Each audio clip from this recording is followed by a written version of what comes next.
The moment that Baldy's words fell, it wasn't just Jack. Even Jonathan and Celine gazed at the Baldy with gazes that tried to express their disbelief.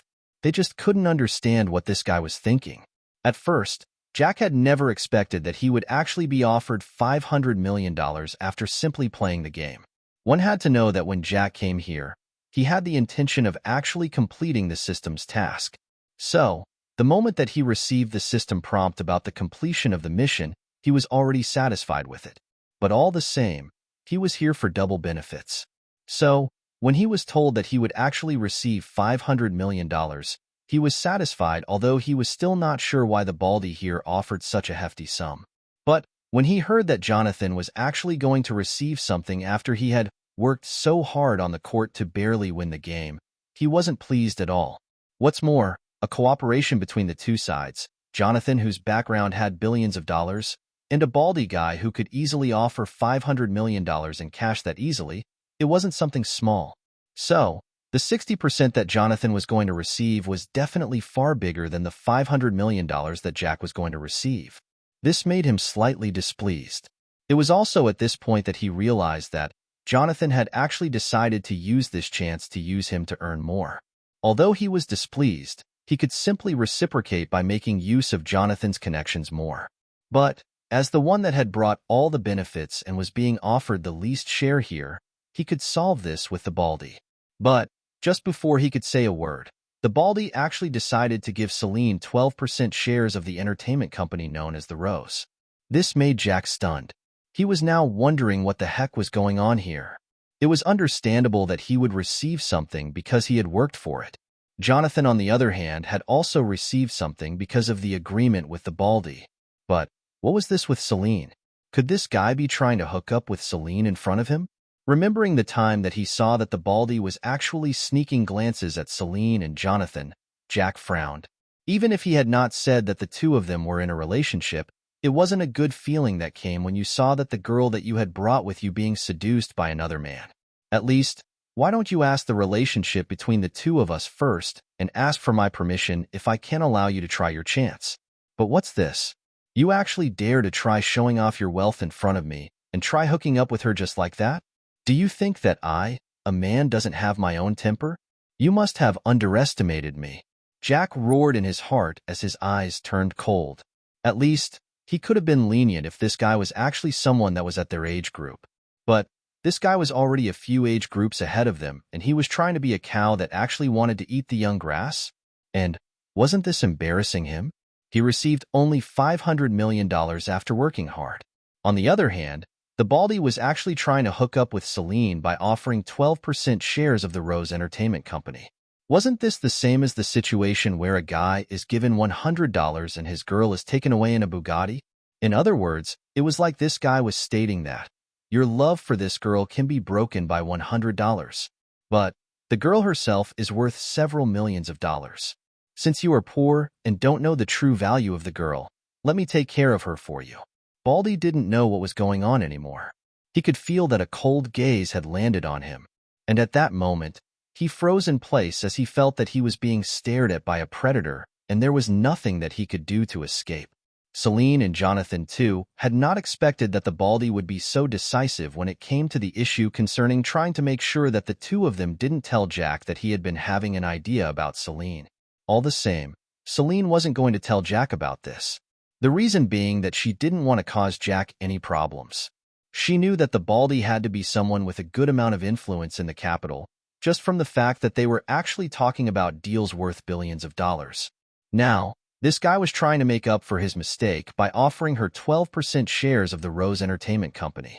This wasn't a small company because it was a company that was evaluated to be worth around $106 billion. This was more than 3 times bigger than Jack's Good Vision Security Limited. Just the 12% shares of the company were worth $12.72 billion. Celine's Gravy family was worth around $20 billion. So, the shares were already more than half of her family wealth. How could she not be stunned by the amount? Jonathan, my good cousin, you actually let your in-law be seduced by another guy when I was away? Why are you not acting like a good cousin at all? At this moment, just when silence was dominating the locker room, Jack's voice echoed. And when those present heard his words, They were completely stunned. Their eyes nearly popped out of their sockets as they couldn't believe Jack's words at all. Jonathan was shocked about how Jack knew about this, and what's more, the smile that was on Jack's face was so familiar. That was the same smile that Jack had when he was beating him up on top of the roof of the Cardinal Supreme Hotel after he took the body-strengthening solution. He knew that this guy was actually looking for a way to beat him up. And, since he wasn't his match, he was trying to find his way out of the situation. Otherwise, he would be beaten to a pulp not long from now. Celine, on the other hand, was staring at Jack with her eyes incomparably widened in disbelief. The reason for that was simply because Jack had referred to her as Jonathan's in-law. Didn't that mean that he was actually taking her as his woman? Celine blushed as her heart beat erratically. She was feeling happy and at the same time nervous when Jack said indirectly that she was his girl. She didn't even know how to respond to this at this point. On the other hand, the Baldy wanted to cry. He had offered a lot of benefits and was going to suffer a lot just because he didn't want Jack to know that he had been having some ideas about Celine. He had been hoping that the compensation that he was offering the two of them was enough to make them not to sell him out. But what was going on here? He had just completed offering the benefits and was exposed? He really wanted to sit on the ground and start wailing. Feeling that Jack's gaze on him was getting colder, the Baldy was soaked in sweat and was already shivering. This was someone that even Jonathan couldn't compete against and was from the Jesta family. So, how could he actually beat him? The Rose Entertainment Company was his biggest company. He was also engaging in real estate, and that was the reason as to why he was fighting with someone for a piece of land. There was a misunderstanding. I really didn't know that she was your woman. Had I known, I definitely wouldn't dare to try making a move on her. Baldy stammered as he tried to explain himself. Is that so? Why is it that not only are you trying to hook up with her in front of me, but you are actually trying to look down on me? Jack asked. His voice was colder than before, and with every word that he said, his voice got even colder. What the F***? Since when did I try snatching your girl in front of you? And when did I look down on you? Here I was only trying to give out some benefits to make them not tell you a thing about what happened back there. Jack's words had made the Baldy understand that Jack had thought that he was trying to hook up with Celine when he offered her the 12% shares of the entertainment company. Now, he was regretting having not done this in private. Had he given out the benefits to the two in Jack's absence, as long as they agreed to not tell him, how was Jack going to know about it? Furthermore, he had already told himself that he was going to make sure that he would stay away from Celine as he could. And although he had given her 12% shares, he was going to make sure that he wouldn't attend any meetings that concerned the shareholders as long as she was present. I'm saying the truth. I had no intention of hooking up with her when I offered her the shares. Baldy tried explaining. Now, the shirt that was beneath the coat had already gotten soaked in his sweat. Baldy looked towards Jonathan for help. But when he saw that Jonathan was looking flustered and seemed to be looking for a way out of the situation, the Baldy finally thought that he was finished. Even Jonathan was already troubled. So, what could he do in front of Jack when he was a nobody in front of Jonathan? Hee, you are so funny, aren't you? If you are not having some ideas, do you mind telling me why you would offer such a big amount of shares? Jack asked as he smiled coldly. Baldy was trying to say that he had no ideas about Celine. So, how could he explain that he was actually giving her the shares so that she wouldn't tell him that he had tried getting the permission to take her out from Jonathan? That would definitely make things worse than they already were. He would be in even deep soup. See? You can't even say the reason behind that. Let me guess, you were giving her the shares so that it would be easy for you to meet her in the future, right? Jack guessed. This time, it wasn't just Baldy. Even Jonathan and Celine had the same thought as they looked at Jack. Hey, what's up with your imagination? It's so rich. Jack, this guy was giving her the shares because he was trying to apologize for having some thoughts about her. At this time, Jonathan decided to help the Baldy. As long as Jack was made so that he wouldn't begin targeting them, he would be saved from the beating. Is that so? Jack asked doubtfully. This was the compensation for having some thoughts about Celine? Yes. The Baldy nodded hurriedly. Since Jack already knew that he had been having some kind of thoughts towards Celine, he might as well use this chance to apologize. I really didn't know that she was your girl. When I was informed that she was taken, I immediately gave up on her and decided to compensate her by giving her the shares. That's the best that I have, and that's what I offered. Baldy explained. Jack looked at Celine and asked, Celine, what do you think? Is the compensation enough? If not, I will have him offer you more. Celine, who was still in a daze in her own world, finally came back to reality and replied hurriedly, It's enough. It's enough. Although she had been having the intention of having the Baldy increase the shares, looking at the way that the Baldy was looking at her, she decided to take it as it was. Yes, although she knew that the value of the 12% shares in her hands were as big as half of her family's wealth, she wasn't going to give an easy way out for a lecherous person like Baldy here. But, not sure if she asked for more would press the Baldy in a corner that would in turn make him fight with Jack to the death, she decided that this was just enough. In any case, she was going to hand over the shares to Jack. Her thinking was simple. She had acquired the shares because of her relationship with Jack. Had it been that she was just like how she was before she met Jack, let alone the compensation, perhaps this guy might have acted like Collins and tried getting her by all means possible. So, it was only right for her to hand over the shares to Jack. Although she wasn't sure how wealthy Jack was in real sense, at least, she felt that it wouldn't be bad for him to add more wealth to the one that he already had. Since she has agreed, I will leave the things the way they are. I won't pursue the matter as long as you don't dare to have some funny thoughts towards her. Jack said, You don't have to worry at all. I won't dare to even think of thinking about having some thoughts about her. Baldy immediately agreed. Although he had lost a lot, he knew that he had saved a lot as well. If Jack decided to attack his business, even the multi-billion project that he had gotten might be lost. With that out of the way, Jack looked at Celine and said, Let's go. It's already almost 5. We still have a few hours to go around the city. Celine nodded her head and went to stand by Jack's side. Jack looked at Jonathan and said, Can you help us finish the procedures? You are going to be here, and you have a deal to complete with him. Why should I do that for you when you are going out to enjoy yourself? Jonathan snorted. He was ready to refuse. He wasn't Jack's subordinate after all. You know, I haven't let you off the hook for letting someone have some ideas about your in-law when she was under your care. Jack stated with a smile. Hee, don't worry. I'll have all the procedures done for you. The money will be transferred, and the shares transfer agreement will be brought for my in-law to sign it. Jonathan chuckled and agreed immediately. There was no way that he was going to let Jack beat him up. There was no way that he could escape as Jack could easily as they were inside the locker room. But, had he been far from here, he wouldn't have agreed even if Jack said that he would beat him up. As for now, since he was already here, he might as well help Jack and Celine handle the procedures. He was going to be here for an hour at least, so that he can complete the cooperation with the Baldy anyway. With the agreement of Jonathan, Jack held Celine's hand and they left the locker room. They still had to spend some time together. Seeing Jack leaving, the Baldy was about to cry. He had offered all the benefits so that Jack wouldn't know about what happened.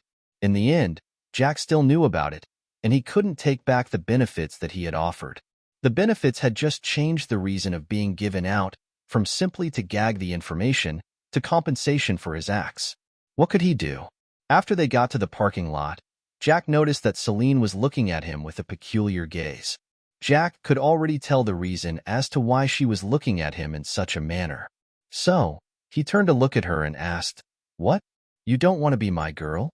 Celine turned red even more. She nodded before shaking her head, only to nod her head. She was muddled at this time as she failed to comprehend what to do here. Jack hadn't confessed to her directly that he loved her.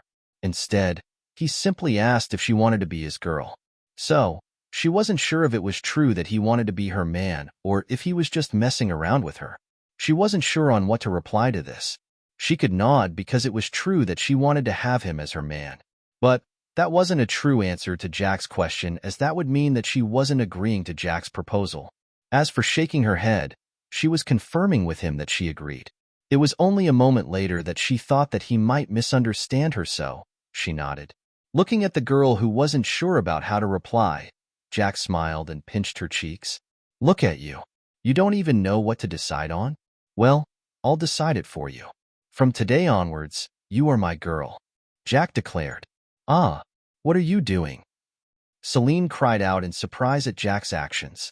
Before Celine could react, Jack carried her princess style and headed for the car in the distance.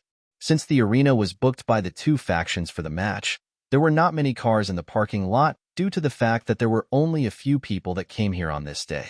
Worry not. I will carry you back. All you need to do is to show me the direction and I'll take you there. So, you can simply relax and think of where you want us to spend the rest of the day. Jack stated as they headed for the car. Celine nodded. Although she was feeling shy at the moment, she really was feeling happy in her heart. For Jack to be this open with her, although he hadn't said that he loved her, what was the need of words when actions spoke louder than words? When he arrived in front of the car, Jack opened the door and gently placed Celine inside. Then, he went around and took the driver's seat before driving from the arena. Not long after they left the arena, Jack realized that Celine was gazing at him just like how he was looking at her when she was driving. In reply to this, he simply smiled and focused on driving. But seeing that she had no intention of telling him where they were heading to, Jack looked at her and asked with a smile, "Am I that handsome?" Yes. Subconsciously, Celine nodded. It was only after seeing Jack's cheeky smile that she realized that he was actually messing with her. Humph, I'm not talking to you at all. She snorted and turned to look at the side. Haha, just admit it. My handsomeness has captured your heart, right? Jack chuckled as he asked proudly. Seeing that Celine continued ignoring him, Jack got serious and asked, "So, where are we going to, my dear?" The moment that Jack asked about where they were going to, Celine had wanted to respond because she had a place in mind. But when she heard him refer to her as his dear, she got happy. So, instead of saying where she was previously having the intention of them spending their time there, she changed her mind. "I'll give you the directions," Celine stated enthusiastically. The sudden change surprised Jack, but all the same, he still smiled and followed the direction that she was pointing. "Where are you taking us to?" Jack asked as he drove. "Just follow the directions and you'll see. This was the place that I wanted to bring you another time, but I have changed my mind and I'm taking you there now," Celine said mysteriously. Since he wanted to know where Celine was enthusiastic to take him to, Jack drove faster. But of course he made sure to follow the traffic rules. It was just that he was overtaking and taking turns in the means that Celine and the other drivers had never seen before. Being the first time that she had seen Jack driving this way, Celine was scared. She had never been in a car that moved in such a manner at all. "Jack, be careful. We are in a city and there are many cars on the road," Celine warned anxiously. "Worry not. Since you are here with me, I obviously won't do something that would risk your life," Jack stated with a smile. Seeing Jack's confident smile, Celine's wild heart calmed down. She put a lot of trust in Jack and believed his words. So, in a moment, she went from panicking to enjoying the wild ride, that she even sometimes forgot to tell Jack where to turn. About an hour later, the two arrived in front of a lake. This lake was also located towards the outskirts of the city. And the scenery here was so good, it was a good place for someone to relax. It was already almost 6 and Jack could see that there were several boats that were in the lake. These people were all here to enjoy themselves. Reading the atmosphere here, Jack gazed at Celine and found that she wasn't even looking at him. Instead, she was pretending to be looking at the side. But Jack could see that she was looking at a certain couple sneakily. Shaking his head with a smile on his face, Jack said, "Are you getting jealous of others already?" No. Why would I get jealous?" Celine was surprised by Jack's question. Then, she hurriedly shook her head in response. "And why would you not be jealous when you are looking at them?" Jack asked back as he pointed at the couple that Celine was looking at. These two couple were hugging each other while whispering to each other with smiles on their faces. It could be seen that these two were in love and were saying swear words to each other. "No, I wasn't jealous." Celine shook her head in denial. "Okay, there's no need for you to be jealous. I'll take you out. You wanted us to come here and enjoy our time alone, right?" Jack asked as he parked the car. "Him," Celine replied in a low voice. After parking, Jack got out of the car before opening the door for Celine like a gentleman would. Then, he held her hand and asked, "So, where are we going to?" This was a new place for Jack, and he wasn't familiar with it. So, he would have to depend on Celine to take him around. At the center of the lake, Celine's grasp on Jack's hand tightened. Her heart was already racing due to the joy that she was experiencing currently. She pulled Jack towards the shore of the lake that had several small boats anchored. Although it was already getting dark, Jack still followed. Perhaps there was something that they were supposed to see when it got dark?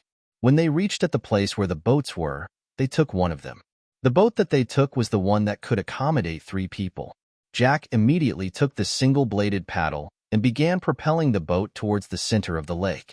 Since he was strong enough, although the boat needed 2 people to propel it, Jack could do it alone. As they headed further from the land, Celine sighed with emotion.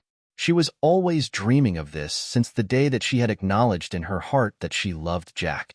And the emotions got stronger that night when she was kidnapped by Collins and his group of lackeys. "What are you sighing about?" Jack asked Celine, who was seated in front of him, facing him. "Jack, thank you," Celine said sincerely. "What are you thanking me for?" Jack asked confusedly. He didn't understand why she had to thank him. "Jack, to tell you the truth, I don't know how my life would have been without you. I faced a lot of problems and you have helped me in solving them," Celine said as tears glistened in the corner of her eyes.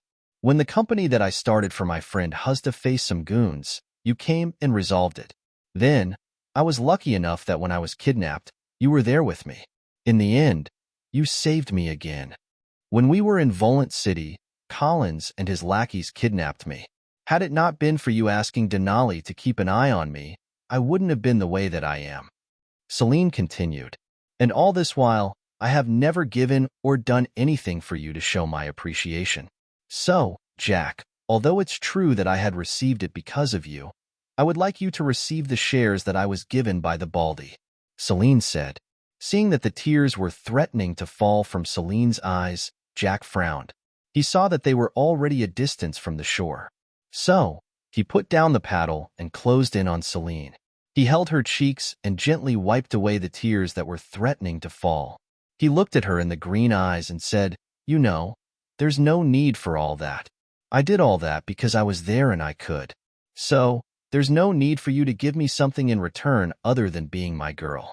Do you accept that?"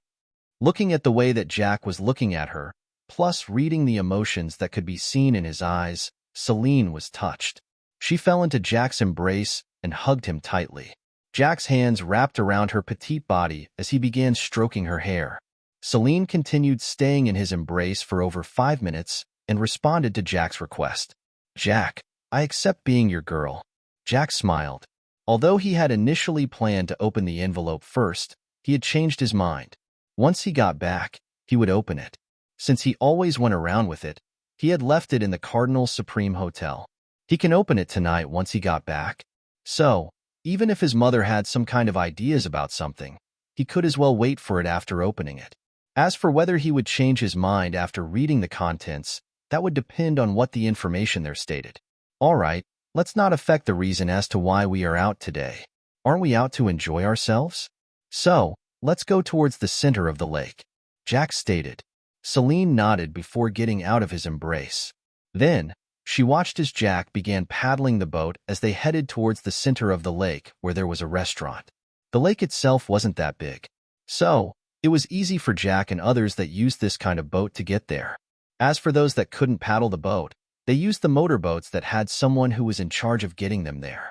Jack could have chosen that boat, but he wasn't willing to have another man on the same boat as the 2 of them when they were out here to spend their time together. "Jack, can you accept the shares?" Although Celine wasn't sure about how wealthy Jack was, she just wanted to thank him. Although she was now his girl, it was true that when he helped her back then, she wasn't his girl and had no right of receiving his help. "Why? They belong to you," Jack stated calmly. "But I only received them because of your presence.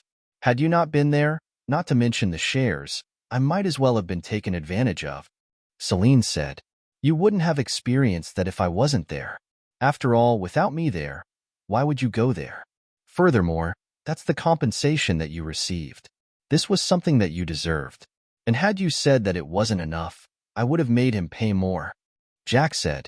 Seeing that Jack had no intention of accepting it, Celine could only compromise. "Okay then, I'll take care of these shares for you. In case you will want them, I'll give them to you," Celine said with determination. Seeing this, Jack only shook his head. "All right then." Although Jack accepted, in his mind, he was thinking, rather than taking the shares from you, perhaps I might as well help you in acquiring the whole company. In this way, I can push that bald-headed Randy goat far from you. That was the plan that he had developed. Though, that would have to wait till he was good financially and he was done with the issue concerning GVSL. Not long after, the two arrived in front of a restaurant that was built in the center of the lake. Jack could see that the foundation of the restaurant was made by concrete pillars, and he was sure that these pillars that rose from the bottom of the lake were reinforced by steel. Otherwise, they would collapse from the pressure that was coming from the water. As for the body of the restaurant, it was made from wood. As for the type of wood, he had no information. At the entrance, above the door, there was a plaque that had the name of the restaurant on it. Couples Paradise Restaurant, huh? Is this where you were looking forward to coming with me before today? Jack read the name before asking. Celine blushed before she nodded. This was indeed what she had been thinking about since she arrived here in Cartu City with Jack. Looks like your dream has been achieved, Jack stated with a smile. In response to this, Celine pinched his waist. Jack chuckled. After all, she had just moved all the way from the front of the boat just to pinch him. Girls, how weird. Jack could see that there was already a group of people who were here already. It was already close to 6, and most of the people were coming from work. So, it was understandable that there were several people who were going to have their meals here. After handing over the boat to the ones in charge of receiving the guests, Jack and Celine entered the restaurant. It was big, and Jack could see over 100 tables on the ground floor. These tables could only accommodate a maximum of 2 people if they wanted to be comfortable.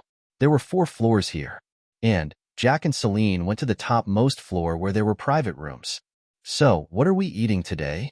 Jack asked as he looked at the menu that had been handed to them by the waiter. "I'll place the order for you," Celine stated before she began ordering. Due to the environment, the dishes here were mainly seafood. But there were some of them that came from the freshwater lake that was below the restaurant. Dishes were served one after the other. The smell that came from the seafood was so attractive that Jack gulped. Although he had by now gotten used to eating the high-end dishes, he had had less of the seafood. Celine seemed to be good at ordering the seafood, as most of the ones that she had ordered for were the ones that could deal with the hunger that Jack was in currently. Although he had eaten a lot of junk food when he was out with Celine, he had also spent some of it. Furthermore, it had already been a few hours since he last ate. With the improvement of his physique, so had his appetite increased. And it seemed that his appetite was increasing as days went by. He wasn't sure why, but it seemed that he would have to ask the system about it once he got back. The two began eating. Jack fed Celine at times. And since there were only the 2 of them in the private room, Celine accepted Jack's treatment with a smile. In return, she helped him in some of the dishes that he didn't know how to eat, as this was his first time.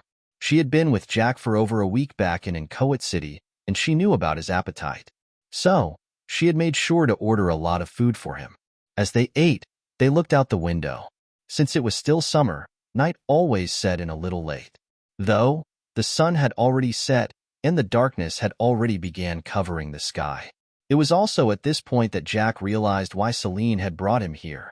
It wasn't just because of the cool breeze that blew from the lake into the restaurant through the huge windows. It was the scenery when darkness set in. When they finished eating, the duo simply went towards the window and watched as the night set in. One by one, lights were being switched on. The bulbs that were used were clearly special, as they were lighting up the lake from about 2 meters from the water surface. In other words, around the restaurant, there were several lights that illuminated the darkness from the water. The water itself was clear. So, as the myriad of colors shone, Jack could see different types of fish that began swimming towards the lights. Other than being attractive, it was obvious that the heat that was produced by the bulbs was attracting the fish. Jack had never thought that in this shallow lake, there were so many fish species. But most importantly, these fish were mainly those that were used for decoration. These fish were all brought here by the owner of the restaurant. She likes fish a lot. So, when she was building a restaurant here, she had decided to add a few more fish here. Celine began explaining as she leaned her head on Jack's shoulder. The fish that she brought here, although they are ornamental, They are the ones that could survive the harsh conditions of the lake, unlike the ones that are reared in the fish tanks. But as a result, the ones here are not as beautiful as the ones that can be kept at home. But still, under the illumination of the lights of different colors, the beauty of the night here is colorful. Most couples come here during the night to enjoy the view while at the same time, they would be enjoying themselves with the delicacies of the restaurant. Jack nodded in response. He too enjoyed the serenity here. And as they watched the beautiful view, they also enjoy the slow, emotional, and romantic music. This was indeed a place for couples. But even if these fish were brought here, are you sure that there's nobody that can come and fish them out? Jack asked. Well, that could have been possible if they were not being restricted. These fish cannot move far from the center of the lake because there's a separation that has been placed there, surrounding the whole restaurant. In this way, if there's any predator that could eat them, it couldn't reach them. As for someone trying to fish them, there are security guards here. Since the radius isn't big, as long as someone tries fishing, they would be able to spot them before stopping them. Celine explained. The two stayed here till it was 9 and 8 in the night. They had at some point gotten fruits to eat to pass time, and at the same time, as the temperatures dropped, they had a cup of coffee each. Let's get going. I'm sure that you are going to get busy tomorrow, right? Jack asked. Celine nodded in response as she stood up with the help of Jack. Although she would have wanted to spend more time with Jack, she just couldn't. The following day, she was supposed to go back and deal with some things in the family business. As the only heir, she had a lot of work to do. She had been away for almost a month, and so there was already a good pile of work that she needed to take care of. Had she not been persistent, her mother wouldn't have allowed her to leave today. As they left the restaurant, they took the same boat as the one that they had used when coming here. Jack began paddling the boat as they headed towards the shore. And since they were in the waters, they could now clearly see the fish. They were beautiful to say in the least. Compared to the ones that he had seen in the Alfonso mansion, these were a big notch above. When they reached the shore, Jack drove the car again. Show me the directions, I'll take you home, Jack stated. But it would be better if I don't disturb you. After all, the trip to and from my home will take a long time, Celine said. What are you worried about? It's not like there's anybody that would attack me, right? I can go to your house and know where it is. In this way, I can come and pay you a visit someday, Jack said. Okay then. Celine nodded her head obediently and began instructing Jack on where to head to. About 50 minutes later, they arrived at the high-end community that was located not far from the heart of the city. The security here was tight. Had it not been for the fact that the guards here were familiar with Celine's car, they would have stopped her. Hey, that's the first time that I have seen that young miss coming back with a man. Right. I wonder who he is. Could he be her cousin or something? Of course not. Didn't you see how intimate they were in the car? You are right. That guy surely is lucky. To be able to get a beauty of such level and her family is rich, he's going to enjoy his life. If I could have gotten just 10% of his luck, perhaps I may be able to throw behind the title of the oldest bachelor. Even with his luck, you won't be able to marry. Why? You are so ugly that all the ladies always run away from you. Although you could have at least managed to find a lady that doesn't care about your face. But how is your attitude? It's worse than your face. As Jack and Celine drove away, the 5 guards that were on duty on that night began chatting with each other. They had been here for a long time, and they had already gotten familiar with most of the people that lived here. The community was mainly filled with the high-end single-family villas. The atmosphere was one that was filled with serenity, an indication that this was the area where rich people lived.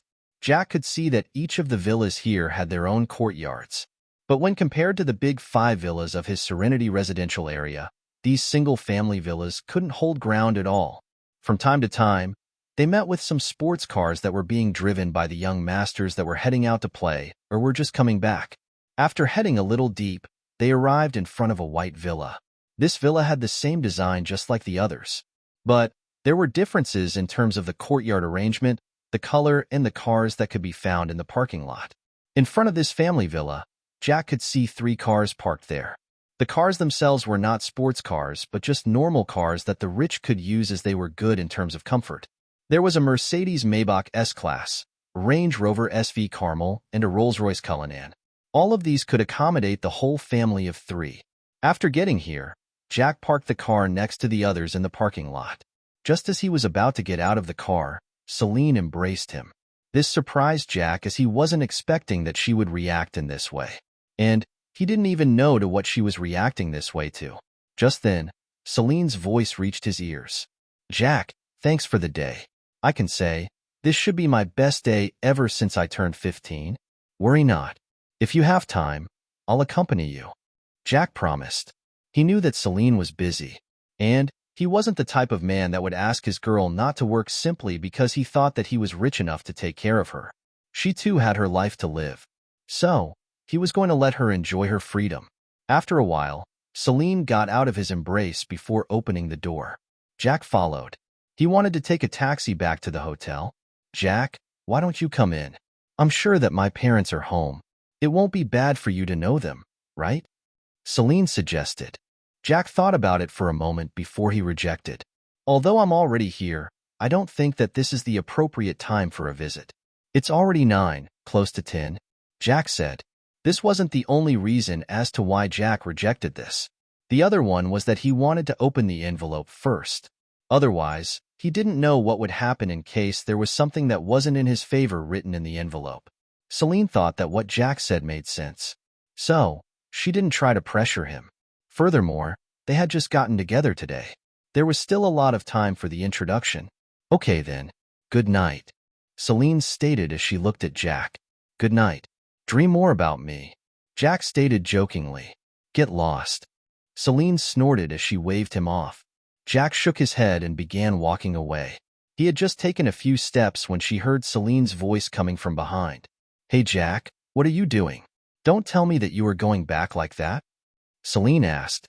"Yeah, is there a problem or something that I have forgotten?" Jack asked in confusion. "Are you telling me that you were intending to walk out of the community before taking the taxi when there's a car here?" Celine asked with a frown as she pointed at her Chevrolet Corvette. "You always use your car. I don't want to cause you some inconvenience." Jack waved his hand as he replied. "What inconvenience? There are 3 other cars here. Furthermore, I can't as well go with my mother as we always go to the same company." Celine said, "You don't have to worry. I can simply get a taxi. At worst, I can get Denali to pick me up. I don't want to take away your car. This will definitely make it hard for you if you want to move around." Jack responded. Seeing that Jack wasn't giving in, Celine sighed and said, "Take care of yourself then." Jack nodded before he walked off into the distance. Celine watched Jack's figure disappearing at the corner. She stayed there watching the area that he had left while she reminisced about what they had done during the day. Although it wasn't a full day, she had still enjoyed herself on this day. She was lost in her thoughts that she didn't detect when someone walked towards her. The person that had come and stood behind her was a man that seemed to be in his mid-40s. He had black hair and brown eyes. The corners of his eyes could tell someone that he was an experienced person. He was a businessman at the end of the day, and the business world was full of the unexpected. "Ah!" Celine, who was still far from the present, felt someone tapping her shoulder. She was frightened that she jumped up as she cried in surprise. The events of her kidnap had yet to dissipate, and she was now afraid of being held or touched by a person from behind, especially during the night. "What are you jumping for? You are home yet you are so scared. Has someone scared you recently?" the man asked. Looking at the black-haired man, Celine finally calmed down. She smiled and replied, "Not really, Dad. It was just that I wasn't expecting that there would be someone that would be behind me at this time." "How can you not expect that someone would come out when you two were talking so loudly with no intention of hiding it?" The man, whose name was Bruce, Celine's father, asked with a snort. Celine blushed when she heard that her father had heard the conversation between her and Jack. But all the same, she didn't mind because she wasn't having the intention of hiding the relationship between the two of them at all. Although it was night, there were lights all over the place. So, Bruce managed to see the blush on his daughter's face. He got curious. "Since when did you two been dating?" "Dad." Seeing that her father was so direct about the matter, Celine couldn't help but complain. After all, this was her first relationship. And although she wasn't going to hide it, it was another thing when it came to talking about it so openly, especially when the one that she was talking to was her father. "What? You two are not dating? Bruce asked again. He had managed to watch the two of them when they got out of the car. The moment that the car arrived, he had decided to come out and see why Celine had come back at this time in the night. It was very rare for her to come back at 8, let alone 9. So, he had hidden at the side of the door and listened in on the conversation between the two of them. And for one thing, he was impressed about the fact that Jack cared about Celine's day-to-day life. And although he was simply wearing casual clothes, Bruce could detect some kind of aura around Jack that proved that he wasn't some nobody. Well, we are dating, Celine responded. Since when? After all, this is the first time that I'm seeing you with a boy, and from the way that you two are interacting with each other, you two seem so familiar with each other. Bruce asked again. Well, we started dating today. But we met a month ago in Inchoate City when I went there to start a company for Huzda. Celine replied. Today? And you only met for a month? Bruce was surprised. What? Is it bad? Celine asked with some doubt. Of course there's something wrong here, Bruce stated. Are you sure that the two of you have only met recently? Or are you trying to hide something from me? Bruce questioned. What are you trying to imply, Dad? Must we meet earlier than a month before we start dating? Celine asked. Till this day, she hadn't told her parents that she had faced some difficulties back in Inchoate City. Since Jack had already taken care of the Dante family, she didn't see that there was any need for her to cause George any trouble. She had interacted with him back then and found that he was a reasonable young man. Since the main decisions of the Dante family would have to depend on George, Celine knew that if her parents knew that the Dante family had organized for her to be kidnapped, they would make things hard for the Dantes, and so George would have a difficult time. As for Collins, she had yet to say a word. After all, even if she told them about it, what could they do? Collins' family was bigger than hers. So, she would only add pressure to her parents when they already had another one on them. Let's talk inside. Bruce shook his head. It seemed that Celine wasn't going to tell him the truth. He might as well use his wife to get the answers out of her. He had always doted on her since she was young, and it was only her mother that was more strict towards her. Celine followed her father into the villa, but all the same, she was wondering what her father was talking about. Could he not be approving of the relationship between the two of us? Celine got worried. If her parents didn't approve her relationship with Jack, then what was she going to do? I'll just have to let them know about Jack. With his character, I'm sure that they won't be able to disagree with the two of us. And when it comes to worse, I might as well expose the fact that Jack is richer than us. Celine thought to herself. When they got into the living room of the villa, Celine saw a woman with reddish hair who was busy with something on her laptop. Celine smiled sweetly as she sat next to the woman before leaning on her shoulder. Mother, I'm back? Celine said with a cheerful smile. Can you behave a little? I'm currently busy with something here. The woman, whose name was Caitlin, said as she continued with what she was doing. Mom, why are you so busy when you are already home? You should rest a little. Celine's heart ached when she looked at her mother, who was busy. Her mother had always been working hard every day, harder than her father. She was trying to make sure that the family business rose higher than it already was. How can I rest when you left all the work to me in Faith? Had you been there, perhaps I might have rested at this time. Caitlin replied. There was a lot of work today? How come I didn't know about it yesterday? Celine asked in surprise. How could you know about it when the deal that we were negotiating about the supply of the cosmetics has been successful today?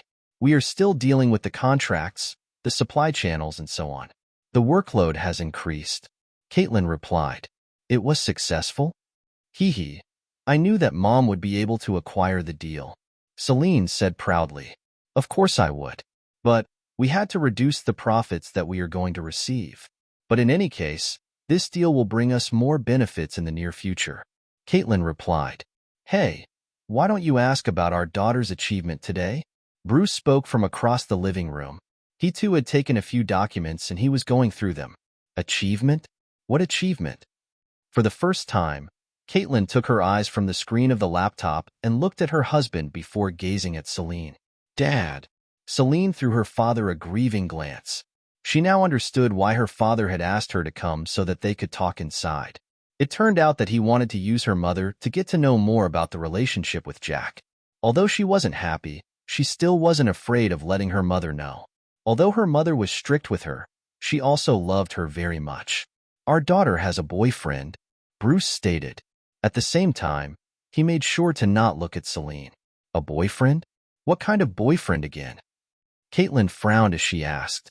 Come on, a boyfriend? A romantic type? Bruce shrugged as he responded. He knew that his wife was thinking that her daughter had gotten a male friend or something. This was something that she didn't have.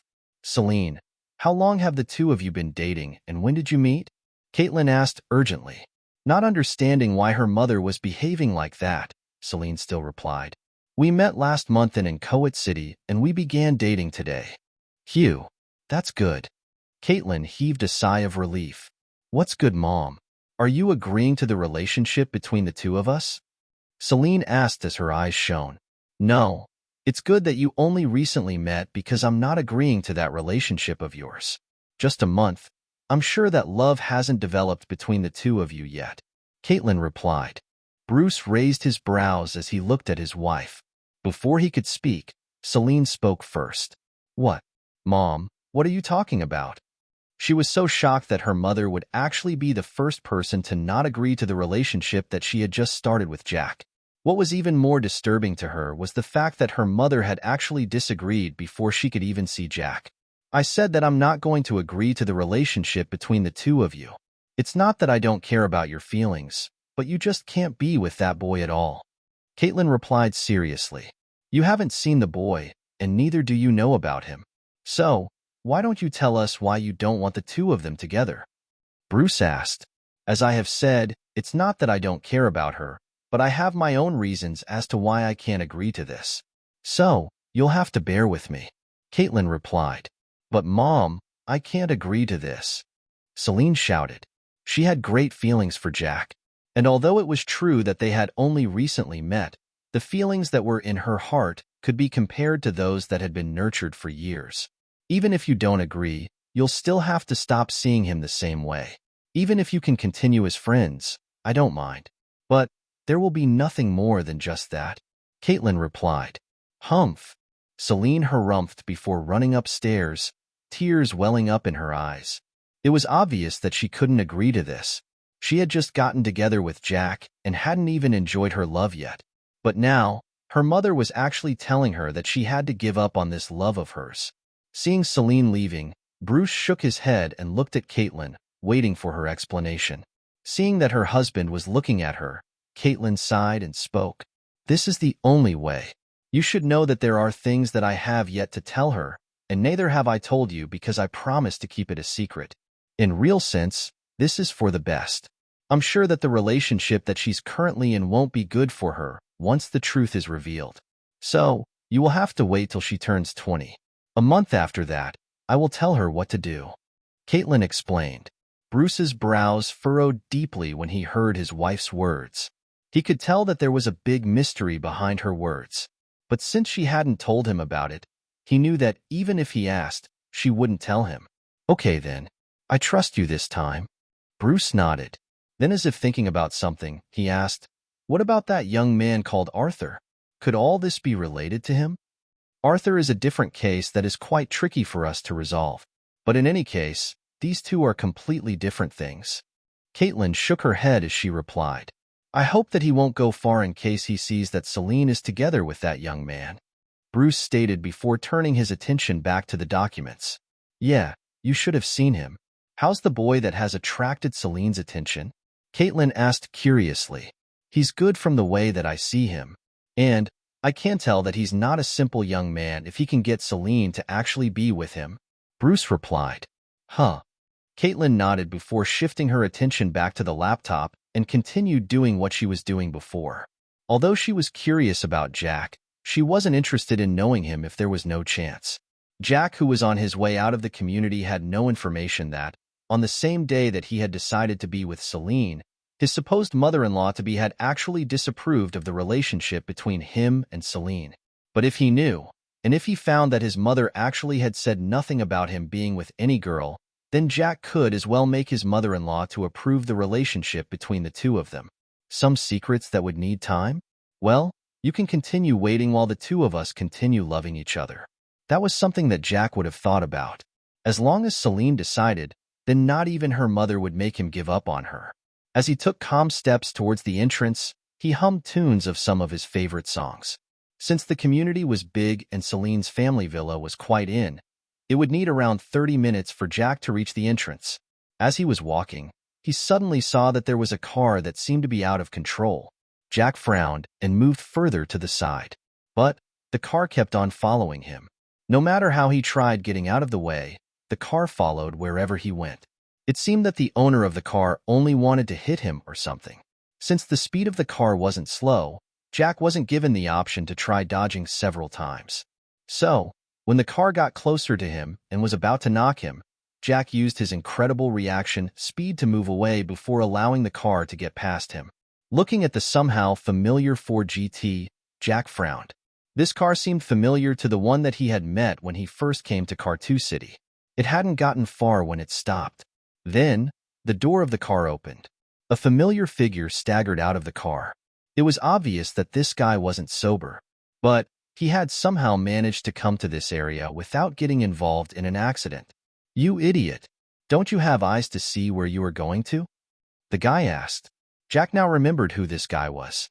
This was actually the guy that had nearly hit him with his car back then when he had decided to stroll Cartoon City on foot. In the end, this guy had asked for a compensation of $100,000. He was the one that had ignored the traffic lights and nearly had someone else involved. But in the end, he was shameless enough to try to get the victim to pay up. He had actually forgotten about the issue due to the fact that he was busy with other things. But now that he was seeing this stupid young master again, it seemed that he would have to see this father of his first. Without waiting for this guy to continue spouting any more nonsense, Jack went forward and punched him in the face, breaking his nose. The young master that hadn't been expecting to get hit wailed on the ground as he held his nose that was already bleeding. He screamed in pain as he sobered up. Jack snorted as he looked at the screaming young master. Although he knew that since this guy was here, this had to be his community as well, Jack didn't care. How could he allow some nobody to simply call him an idiot? Since this guy dared to try hitting him with a car, Jack might as well beat him up and show him that there were some people that couldn't be messed up with. The young master struggled and got to his feet and pointed his finger at Jack. "You, a mere delivery service worker, you dare to hit this young master?" Before he managed to finish what he was saying, Jack had already arrived in front of him as he punched him again in the guts. This time, he wasn't lenient at all. The poor young master had his back smashed onto the car due to the force that Jack had applied on the punch that he had thrown. Before he could scream a lot, he felt the collars of his shirt being held. Then, he was pulled up from the ground. What followed next was a heavy rain of slaps on the guy's face. Although Jack had actually punched his face before, his target was only the nose. But this time, the cheeks of this guy began turning red before they swelled up. After that, the guy began losing several of his molars. This was the punishment that Jack had decided to administer. Jack then dropped the guy onto the ground as he headed for the Ford GT. Then, with a stomp of his foot, the bumper of the car was deformed. "What are you doing? You dare to smash my car? You wee yiggy at it." The young master, whose cheeks were now swollen as if he had just stuffed a few apples inside them, shouted in anger. "You dare to smash my car? You will regret it." Jack ignored him and continued with the smashing. And in no time, the car had turned into scrap metal. This time, the young master had no words to say. After all, he had just seen a man wreck a car with just his kicks and stomps. This was inhumane according to his thoughts. The loud screaming added with the sound of a car being hit attracted the attention of the guards that were still chatting about what they had seen. As they rushed to the scene, they were stunned by what they saw. The car that had just gone past them not long ago had already been turned into scrap metal. The young master, who was always lofty and high, the one that looked down on them, was now on the ground, unrecognizable. Well, what they could use to recognize him was only the clothes that he was wearing, as that was something that they had seen him with. "What is going on here?" one of the guards asked. Seeing the guards, the young master's eyes lit up. He immediately got to his feet and went to hide behind them as he pointed towards Jack. That guy over there beat me up and smashed my car." "Beat him up?" he shouted. Though, having lost a few of his teeth, his speech was quite childish. The guards couldn't help but disdain the young master. At other times, he would be lofty in front of them. But now that he had found his match, he was actually cowering in fear and seeking for protection from them, the lowlifes as he always referred to them. Wait, isn't this the guy who was with the young miss not long ago? One of the guards asked. That seems to be the case. Another replied. Could there be a misunderstanding? Another asked. Before they could continue speculating, Jack took out his phone and called Denali. Hello, boss. Denali greeted. Can you contact Dixon of GVSL to get to the gates of his community right now? Jack asked. Yes, boss. I'll do it right away. Denali replied before ending the call. The guards looked at Jack and didn't know what to do for a moment. After all, not long ago, they had seen him together with Celine. And from the way that they were in the car, it was obvious that the two of them had an extraordinary relationship. Now, if they dared to casually attack Jack, they would have to suffer the consequences. Gravy family was definitely bigger as compared to this young master's. So, they had to tread carefully and not to hit a steel plate. But when they saw that Jack was making a call, they decided to wait.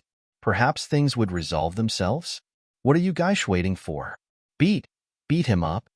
The young master saw that none of the guards was making a move and got angry. He wasn't strong enough to beat Jack, but he believed that with the 5 guards working together, they could deal with him. Young master, you will have to calm down a little. This issue isn't easy to resolve. One of the guards stated. What is not easy to resolve? He beat me up and destroyed my car. Can't you see? Or do you need any other evidence other than the wunsch on me? The young master used his trembling finger to point at his car, then at his swollen face. It's difficult. After all, how could he hit you when you were in the car? It's obvious that you came out of the car before he started beating you up. A guard retorted. The young master was stunned. He had never thought that they would actually ask him why he climbed out of the car. In real sense, he had seen Jack walking on the road. Being that he was in a bad mood, he decided to hit him with the car. Even if he killed him, he believed that with his father's influence as the assistant manager of GVSL, he would be able to resolve the issue if the police were involved. But he had never expected that he would actually get beaten up to this extent. Just as he was deliberating on what to do, he thought of something and decided to call his father. Although these guards would occasionally obey him, they could sometimes decide not to follow his instructions. So, if his father was here, he believed that it wouldn't be a problem for him to deal with the issue here. He took out his phone with his hands trembling. But just before he could make a call, he saw that there was a car that was rushing over from inside the community. Currently, they were closer to the edge of the community. Not long after, the car pulled over next to the scene. And when the young master saw the car, he was so excited that he actually rushed towards it. This was his father's car. So, although he didn't know why his father had left the villa or if he was heading somewhere, he simply thought that he was lucky that his father was here. Unexpectedly, his father, who was dressed in his pajamas, got out of the car and began looking around, completely ignoring the young master who was standing in front of him. Dad, where are you looking at? I'm right here. The young master waved his hand in front of his father, trying to catch his attention. Who's this idiot? Get out of the way. You are blocking me. I have something important to do. As he spoke, Dixon pushed the young master to the side and continued looking. When he spotted Jack, his expression suddenly tensed up as he rushed forward. The young master, who was on the ground, stunned, not knowing what to say or do, was surprised to see that his father had ignored him and was actually heading towards the crowd of guards. Dad, I'm over here. You must have mistaken Shomion Elsh for me, the young master shouted. But, due to the swelled muscles of his cheeks, he felt intense pain due to the stretching of the muscles as he shouted. He got to his feet and was just about to rush over and try getting his father back to his senses when he was forced to stop. After all, what happened next stunned him to the core. Boss, I was told to come here. Dixon gave Jack a deep bow as he spoke with great respect. Since he was part of the top management, he had actually seen Jack. And today, he was simply resting on the bed after his supper when Denali called him and asked him to head to the entrance of the community as Jack had instructed. Knowing that Denali was Jack's personal assistant, Dixon immediately got to his feet, took the car and sped towards the entrance of the community. He didn't even have a chance to dress up as he was afraid that he would delay something important. And now, seeing Jack here, he knew that he was right not to make Jack wait for him. But he was still questioning himself why Jack was here at this time of the night. Furthermore, it didn't seem like it was something good considering that it involved the guards. And there was a scrap car here as well? Well, I guess that you know that guy over there, right? Jack asked while pointing to the young master that was still seated on the ground, dumbfounded. He wasn't the only one, as even the guards were surprised by the situation. How could they not know about Dixon? He was an assistant manager of GVSL, the security company that had been developing crazily recently. And they had gotten used to seeing him passing through the gates looking dignified. But in front of Jack, he was as obedient as a small boy that had met his parent. And he had actually called Jack boss. Could it be that Jack was actually his boss? The real owner of GVSL? If that was the case, then they had dodged the bullet. Had they rashly attacked Jack, they would be in for big trouble. It was no wonder that he could be so intimate with Celine. It turned out that he was a big shot. Well, that was to be expected. Celine was a young miss from a prominent family, and she was so outstanding. So, how could just anybody be worth of her affection? Several thoughts ran through the minds of the guards as they watched the scene from the side, not willing to interfere at all. That? I don't think I know him. Dixon observed his son for a while, but in the end, he couldn't recognize this person whose head was akin to that of a pig. Oh, are you sure about that? Because that guy told me that he's your son about 2 weeks ago. Jack raised his brows. Could it be that the young master was bragging, or could it be that Dixon was simply trying to dodge the responsibility? My son? Dixon was flabbergasted. It was also at this time that he remembered that the young man had the same physique as his son. Furthermore, the shirt that he was wearing tonight was the one that he had bought him recently. And the voice of this guy really matched his son's. He had been in a hurry previously that he had ignored such a fact. Then, he turned to look at the scrap metal that had some shapes that represented the body of a car. The registration number of the car was actually that of his son. At this point, Dixon's heart began pounding hard, wondering what had happened here. And from the expression on Jack's face, it was obvious that he was annoyed. Father, it is me. The young master finally got up from the ground and hurried to his father's side. He then pointed at Jack and said in a hateful voice, Father, that guy over there just beat me up and smashed my car. And this she-garch over here you fushed to catch him and beat him for me. When Dixon heard that his son was beaten, his heart palpitated as he boiled in anger. Coincidentally, the anger wasn't directed towards the one that had beaten up his son, but it was instead directed at his son. He slapped his son's plump face and asked in anger, What did you do this time? The young master was confused. He wasn't the only one that was confused, as even the guards couldn't help but look at Dixon, wanting to hear why he thought that his son was at fault. Dad, why did you hit me for? With tears welling up in his eyes, the young master complained questioningly. You dare to ask about why I beat you up? In fact, that's not enough punishment for you. Dixon roared before he began beating the young master mercilessly. The young master wailed incessantly. He was already beaten up by Jack and was injured in the face. And now, his father had actually taken the initiative to beat him up, and he wasn't showing mercy at all as he beat him up without considering where he was hitting him at all. After a full minute of beating his son, Dixon turned his gaze to Jack. He gave him another bow and spoke. Boss, my son has made a mistake. I hope that you can forgive me as I failed in my duty of disciplining him. Jack looked at Dixon. This Dixon was quite a hard-working person, and Jack had seen it himself. But all the same, he had to be punished as he didn't educate his son well. His son was using the company's name to bully others. This in itself was a dark spot on the company's reputation. You work well. So, I won't dismiss you. Instead, I will have you demoted to a single level below the assistant manager. You will talk with Tracy about it tomorrow. Then, you can have a chance to go back to your position as long as you work hard. Jack stated. Thank you, boss. Dixon heaved a sigh of relief. He was lucky that he wasn't dismissed. As for the demotion, he felt that it was a good punishment for his failure. As for what his son did, he would have to ask him later on. Seeing that everything was out of the way, Jack decided to leave. Seeing him leaving on foot, Dixon spoke up, "Boss, why don't you use my car?" "Okay." Jack didn't refuse. He got into Dixon's car and drove away under the dumbfounded gazes of the guards and the young master. Jack drove back to Cardinal's Supreme Hotel. The moment that he got there, he received a system prompt that had been delayed for a while now. "You've earned $500 million. Multiplier applied. You receive $50 billion. First income. As a reward, you gain a single chance to choose a skill of your own liking." And as Jack continued heading into the hotel, he felt the phone in his pocket vibrate. Immediately, he could tell that he had received a message from the bank indicating that he had received the money. But what made Jack frown a little was the fact that the payment had been delayed a lot. Wasn't it just transferring $50 million? What took the baldy so long for him to complete the transfer? Ring. His phone rang. The caller was Jonathan.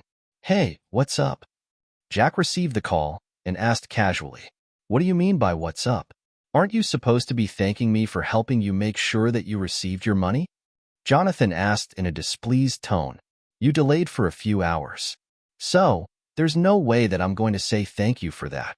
Jack replied calmly, Humph, let's see if next time I'll help you deal with such things." Jonathan snorted. "What help? You were simply trying to dodge the responsibility." Jack replied, "What responsibility?" Jonathan pretended not to know what Jack was talking about. "Worry not. The next time that we meet, I'll remind you." Jack stated, "What the hell? No matter what, the next time that we meet, I'll definitely be stronger than you are." Jonathan refuted, "I never talked about fighting. I simply said that I would remind you of something that you forgot." Jack stated nonchalantly, "You." Jonathan was left speechless once again. In the end, he couldn't say anything and hang up. The reason for calling was to confirm if Jack had received the money. Since Jack complained about the delay, it could already be seen that he had already received his money. Jack shook his head helplessly and entered the suite. He found that Denali was present, and she was currently busy with something on her laptop. Seeing Jack coming in, Denali got up and welcomed him. "Master, should I order food for you, or should I prepare one for you?" Denali asked considerately. "There's no need. I already ate." Jack shook his head and refused. He had already ate when he was with Celine, so there was no need for him to disturb Denali. "How are things going with the lot that I left you with?" Jack asked. They all completed the procedures without causing any problems. They said that they were ready to start working. Denali replied, "That's good then. You should be able to organize with Tracy and Ayush for them to be assigned the special duties that require their muscles." Jack nodded before instructing, "Yes, master." Denali nodded her head once again. Jack then went to his room. The first thing that he did was to start preparing the body-strengthening solution as he had promised. There were still over 220 people that had to receive the solution. Furthermore, Jack also wanted to prepare some of the solution for Celine, and if possible, perhaps her family could also benefit from it. Since he was doing things in a large scale, it took him slightly over an hour to prepare enough solution for the over 200 people. But the only problem was that there were a little less small glass bottles to store the solution. In the end, Jack could only resort to storing the solution in the beaker. He wasn't ready to go out and buy the small bottles at the moment, so it could only wait for the following day. Now that this was out of the way, Jack focused on what he wanted to do at the moment, opening the envelope to unveil the secrets that were hiding inside. Jack took the envelope that was in the cabinet next to his bed. Looking at the envelope, Jack took a deep breath. Then, with resolution clear in his eyes, he opened the seal on the envelope before taking out what was contained in the inside it. There were 6 sheets of A4 papers, and in the middle of these papers, there was another small envelope. Although curious, Jack still set it aside so that he could read the contents of the documents that he had taken out of the envelope. The words that were written on the 2 sheets of A4 papers were not printed, but handwritten. And Jack could still recognize his mother's handwriting, although it had already been 4 years since she passed away. Then, Jack began reading the contents of the letter. "My dear son, now that you are reading this, I'm sure that something has happened to me already. Well, I hope that you haven't given up on yourself just because you lost me. I know that you are a firm person and wouldn't easily lose your will by something as simple as losing me. After all, life and death are some of the stages of life that every human has to undergo.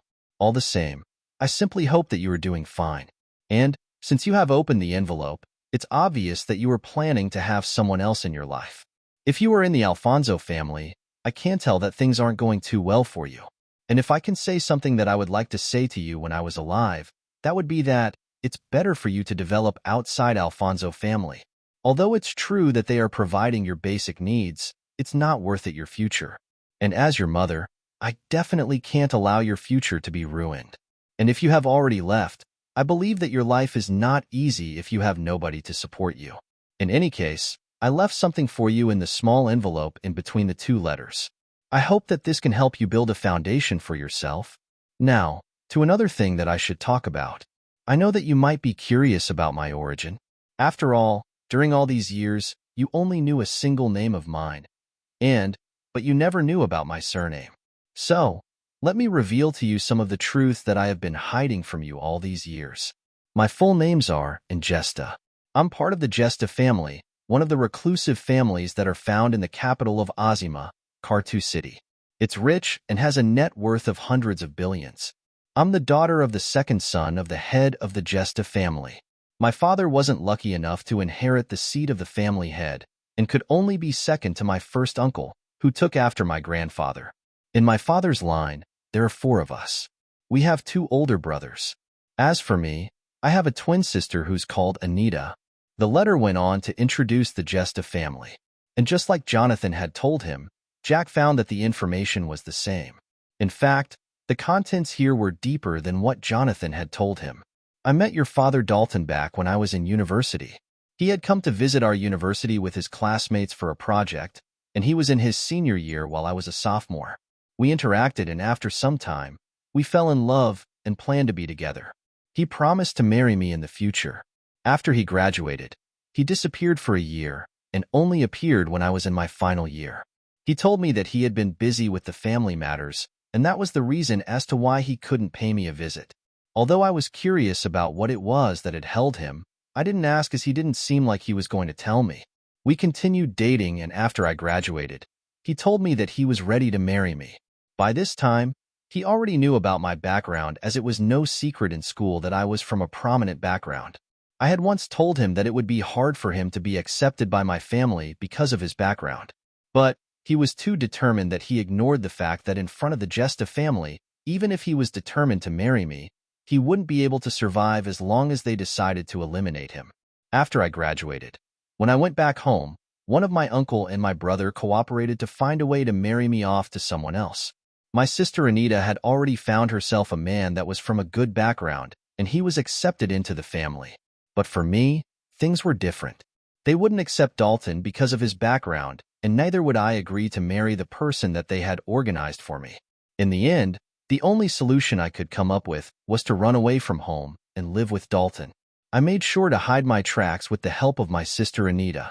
Dalton welcomed me and treated me well. I got pregnant before we got married. When I asked him about the marriage, he told me that he wanted to talk to my family about it. And when he heard that I had actually run away from home to be with him, for some reason, I found that he began treating me coldly. The love that he always showered me with had almost disappeared. It was also later that I found that he actually had 2 wives already. And the bomb in my heart came when he told me that he wasn't going to marry me. But because he got me pregnant, he would take me in as a mistress. Although I was heartbroken, since I didn't want to get married by the scumbag that was arranged for me back at home, I had no choice but to stay with Dalton as his mistress. And after your birth, I began encountering a lot of trouble in the family. Dalton's 2 wives didn't like me at all. In the end, they caused me to suffer a lot, especially after I gave birth to you. Then, something that caused me a lot of pain was when I found out that Dalton dated me and planned to marry me because he simply wanted to have the connections with the Gesta family. But since I had run away, I was useless. So, I was cast away since I was no longer important,